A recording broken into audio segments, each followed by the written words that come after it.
Greetings and welcome back to room 303 in our Talks with Walt, as we are calling our readings through the deathbed edition of Walt Whitman's Leaves of Grass. We now turn to the very final section of Crossing Brooklyn Ferry.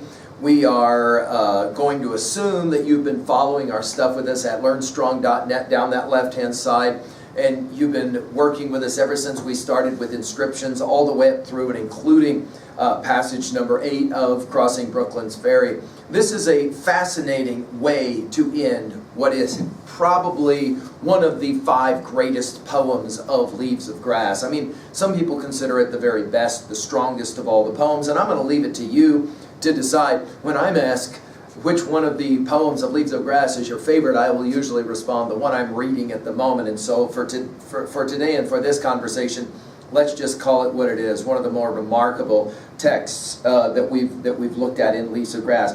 By the way, just at passage 8, do you remember how it began with this word "ah"? Taking us back to Song of Myself 11, with all of those young men out there swimming. Ah, the homeliest is beautiful to her, that use of the word "ah." We're going to continue with that spirit now in passage number 9, the concluding passage. It's actually a longer passage. We're not going to be able to read it in its entirety. We'll just exegete as we go. And we'll start, believe it or not, right about where we began. Do you remember, for example, right at the very beginning as you were working with us, and I like to do this just to kind of take us back in time a little bit. Do you remember this in Cabin Ships at Sea? One of the very earliest poems in the inscription section. You'll remember this in italics, you'll remember. Here are our thoughts, voyagers' thoughts. Here not the land, firm land, lone appears. May then by them be said, the sky o'erreaches here. We feel the undulating deck beneath our feet. We feel the long pulsation, ebb and flow of endless motion. The tones of unseen mystery, the vague and vast suggestions of the briny world. The liquid flowing syllables, the perfume, the faint creaking, and on it goes. That is to say, notice emphasizing the ebb and flow. This will be one of the powerful word pictures of all of Leaves of Grass. Notice how this text will begin. Flow on, river, flow. You ready for this? As we love to point out, the word flow in this way only gets used in this moment in all of Leaves of Grass. It's kind of an interesting fact, right?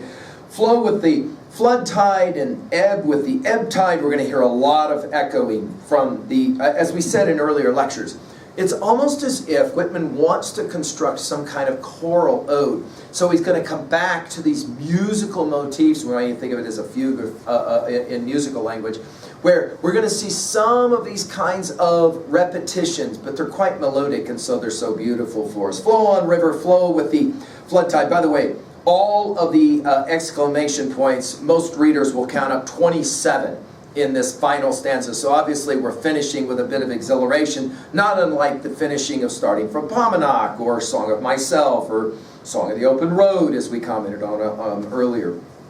This word frolic in the second line, by the way, is only used this one time here, but it ties us immediately to earlier readings, of course, from passage 4 of Song of Myself, the game, as he calls it. Frolic on crested and scalloped-edged waves. We've obviously seen this one before. Gorgeous clouds of the sunset. By the word gorgeous will only be used one other time in Song of the Redwood, gorgeous drama. Gorgeous clouds of the sunset.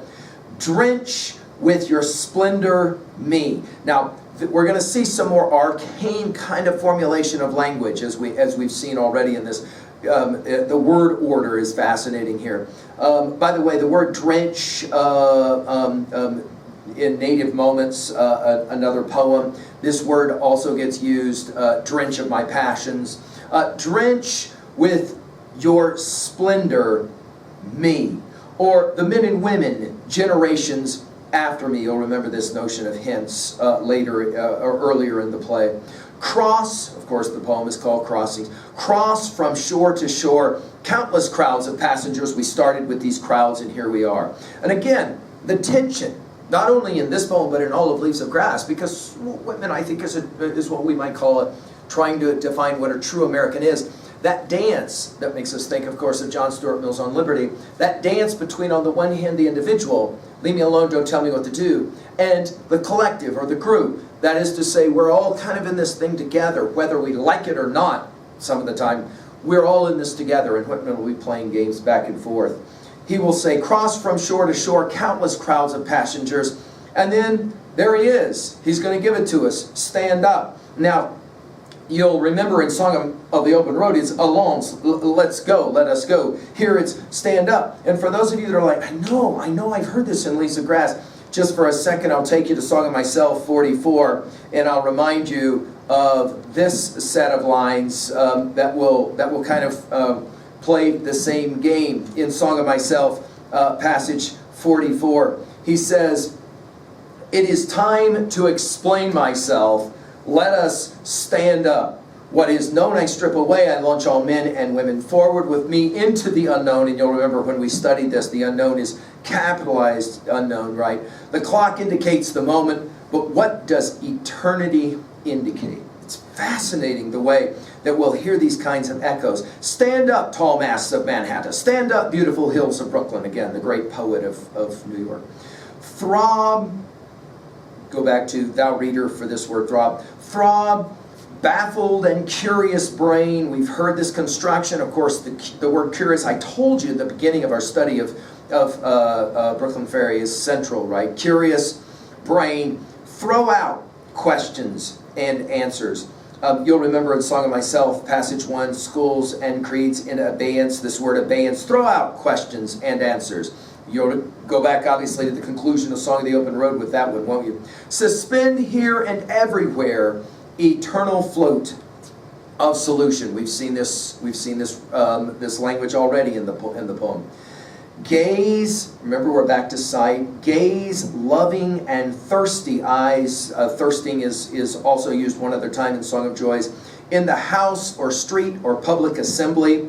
Sound out. Now, I'm sometimes asked, can you please prove to me that Whitman is first and foremost an American poet, and if so, how? And I'll go to a passage like this and I'll say, you're not going to find this construction anywhere else. Sound out?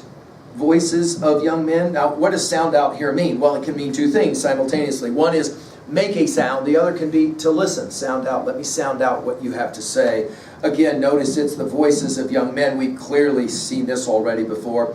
Loudly and musically call me by my Nitus name. Now, I said in an earlier lecture that Nitus name already mentioned in passage 8, also mentioned in passage 6. We're going to end this poem with this Nitus name. In other words, the private name, the mysterious name, the name only a few people know, and I want to concentrate on the word musically for a second to point out Whitman knows exactly what he's doing and creating in this poem, this beautiful melodic lilt.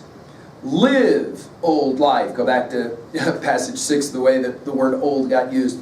Play the part that looks back on the actor or actress. Notice again the game from Song of Myself, passage 4, playing a part. The costuming that we began with Brooklyn Ferry, we commented that it's so clear that Whitman, who loved the stage, loved opera, is always himself performing and aware that he is performing. And it makes us think of Sir Walter Raleigh. What is our life? A play of passion. Our mirth, the music of division. Our mother's wombs, the tiring houses be, where we're dressed for this short comedy. We've commented on this elsewhere. The idea of being an actor and showing, but not always showing everything. Play the old role, he will say. The role that is great or small, we've heard this construction already, according as one makes it. Consider, you who peruse me. By the way, from Scented Herbage, you'll maybe remember, I write to be perused afterwards. This word peruse, to study, to think about. Consider you who peruse me, whether I may not in unknown ways be looking upon you. Now, again, I have students that say, this is the most remarkable idea. It's as if Whitman, writing these poems and publishing these poems, is looking at you while you're reading him. He's there on the page. And that's compelling. Again, some readers find it a little bit creepy that this level of intimacies, I'm looking on you, I'm watching you. Be firm. It's a great next line. Be firm, rail over the river, obviously on the ferry, right? Or waiting for the ferry to arrive and there's a rail there. To support those who lean idly, yet haste with the hastening current. We saw this at the beginning. Both T.S. Eliot calls it both loitering and hurried, he will say in the final poem of Little Giddy. Notice as well, this takes us back to passage 1 of Song of Myself, this idea of loafing, leaning and loafing, right, with ease, with the hastening current. Fly on, seabirds. Now we're back to the birds again and all the flight themes. And of course, we think about Shelley's To a Nightingale, and obviously Keats's Shelley's To a Skylark and Keats's Nightingale. Fly on, seabirds, fly sideways, or wheel in large circles. Can't help but read that again and think of our Emerson essay that we've given a lecture on at learnstrong.net. High in the air, receive the summer sky, you water and faithfully hold it till all downcast eyes have time to take it from you. What an interesting line.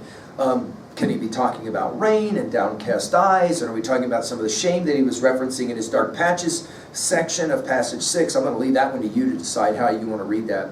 Diverge, fine spokes of light. Now again, we're back to the deific imagery, right? Fine spokes of light from the shape of my head or anyone's head in the sunlit water. And again, we're back to notions of deity. Come on, again, it's this Alon's word from Song of the Open Road. Ships from the lower bay. Pass up or down white-sailed schooners, sloops, lighters. Notice all the different kinds of ships that are being referenced here. It's very specific, and what he's wanting to do is, of course, remind us. He spent a lot of time down there by the harbor, hanging out, of course, with any number of sailors, pilots, and the like, right?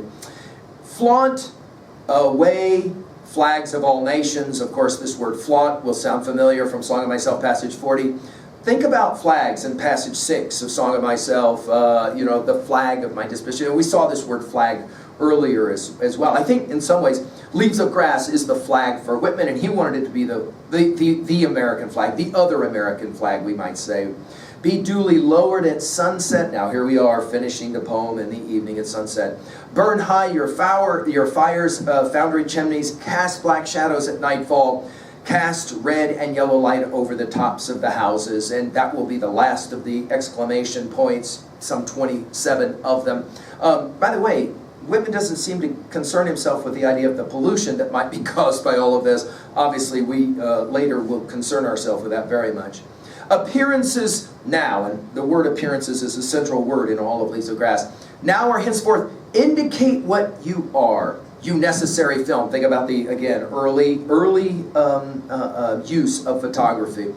You necessary film, continue to envelope the soul. This will be the very last word, right? So, about my body, for me, and your body, for you, be hung our divinest aromas. Now, this idea of the word divinest, by the way, the only use in all of Leaves of Grass, divinest, happening right here. And the idea of the beautiful aroma, of course, when we're talking about the body, go back to passage 5 of this very poem.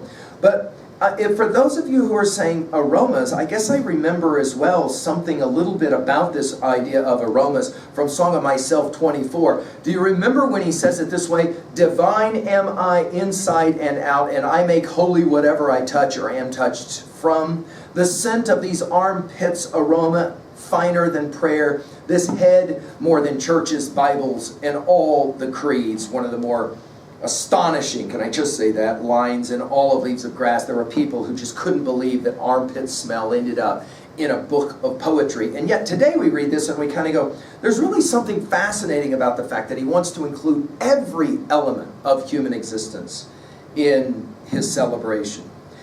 Then he uses the word thrive, and this is the only use of that word in all of Leaves of Grass. Fascinating. Thrive cities. And then notice the use of the dash. It makes us think of Emily Dickinson, doesn't it?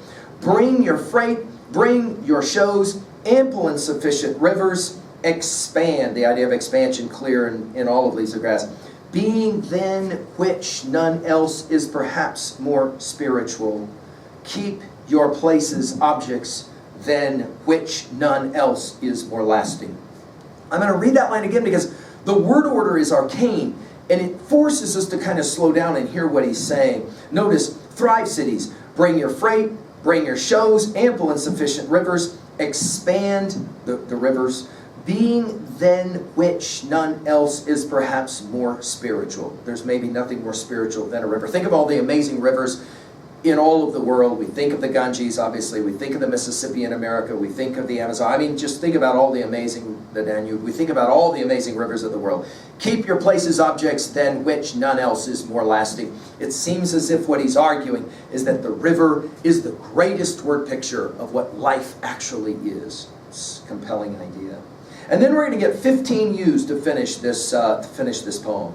Now, of course, the antecedent to the you, like who exactly is it we're talking about? You have waited, you always wait, you dumb, beautiful ministers. It makes one at least get the sense that he's talking about either the rivers or the cities. Probably the rivers though, right? You always wait. Think of Psalm of Life, learn to labor and to wait. You dumb, Keats's earned still silent form of quietness, slow bride. Then beautiful ministers. Think about an Song of the Open Road, passage 5. He's going to ordain himself. It's funny he would use this word ministers here. We receive you with free sense. In other words, we as humans receive with free sense at last and are insatiate, never satisfied. That is to say, right? Henceforward, not you anymore shall be able to foil us or withhold yourselves from us. Notice the interesting tension of this language that's being played with here. We use you and do not cast you aside. This use of the word we makes us think of course, Jefferson's Declaration of Independence. And then again, the dash. We plant you permanently within us. Beautiful lines considered that we've called the set of poems in this book, Leaves of Grass, yes? Insatiate, by the way, is a compelling word, only word time used in all of Leaves of Grass. Never satisfied, always longing for the next. And then he uses another word only one time in all of Leaves of Grass. We fathom you not. It's a compelling word choice, and we're not sure exactly who and what you are. We love you, notice after the dash. There is perfection, key word in all of Leaves of Grass. In you also, you furnish your parts toward eternity. Great or small, you furnish your parts towards the soul. One of the most popular words in all of Leaves of Grass. I want to finish by just making one last reference to Song of Myself 44. It is a compelling, I think, idea that will come back to this resonance, this echo, if we could call it that, and I like to call it that, of the idea of eternity. Do you remember this? It is time to explain myself. We were reading this earlier. Let us stand up. What is known I strip away. I launch all men and women forward with me into the unknown. The clock indicates the moment. But what does eternity indicate? Well, how are we going to finish now this poem and this section itself? Life is obviously just a river. One great long song, river. And we all get to sing it together. It all flows together. Democracy only happens when we all stand up together and when we all sing together and when we all sound together, even though obviously our songs are quite different and disparate. That's the beauty of Leaves of Grass. At 2B, all of the echoes, the arcane word choice is also there. At 3A, Psalm of Life, I've mentioned. I want to mention Carl Sandburg's Chicago here in the celebration of the city. We've given a full lecture on this one elsewhere. Plato's Republic and Book 7 comes to mind, of course, that idea of going from the darkness of the cave up to the light, perspicacity. Everything is about the evolution of the expansion, can I use that term from this poem, of the soul. Finally, at 3B. Well, we're to the end now, and I want to congratulate you on spending some more time now studying a really precious poem in all of Leaves of Grass. But what do you have to say about it? How can we own it? Like, for example, what songs, either literal or figuratively, do you love to sing, either alone or with those? And finally, what is your opinion of this crossing that is being outlined here? And for you, what is the most compelling component of that crossing as we now move into the next song? Song of the Answer. Should be a lot of fun. I hope you're being challenged to sing and talk with Walt. Thank you.